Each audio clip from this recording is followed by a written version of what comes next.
Hey everyone, welcome back. If you're planning a trip to Europe in 2025, you might need some euros to make your adventure smooth and hassle-free.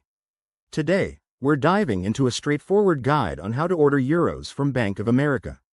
Whether you're a frequent traveler or this is your first time, I'll walk you through the process step by step, so you can get your currency quickly and avoid any surprises. Let's jump right in. First things first, make sure you're a Bank of America customer.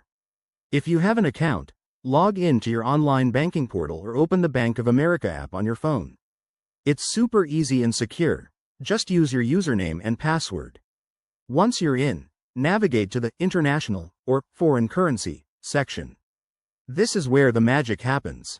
Next, select the option to order foreign currency. Choose euros as your currency type and specify the amount you need. Keep in mind that exchange rates fluctuate, so check the current rate right there on the screen to get the best deal. Bank of America typically offers competitive rates, but always compare quickly with a currency converter app if you can. Now, decide how you want to receive your euros. You can opt for in-branch pickup at a local Bank of America location, or if available, have them shipped to your home or another address. Be aware that there might be a small fee for ordering and shipping, usually around 1 to 3% depending on the amount. After you confirm your order, you'll get a confirmation email or notification. Double-check all the details to avoid any mistakes. One important tip: orders can take 1 to 5 business days to process, especially with the 2025 updates to their system, so plan ahead if you're traveling soon.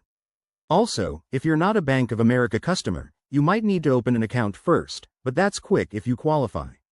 Wrapping this up, ordering euros from Bank of America is a reliable way to get foreign currency without the airport exchange booth markups.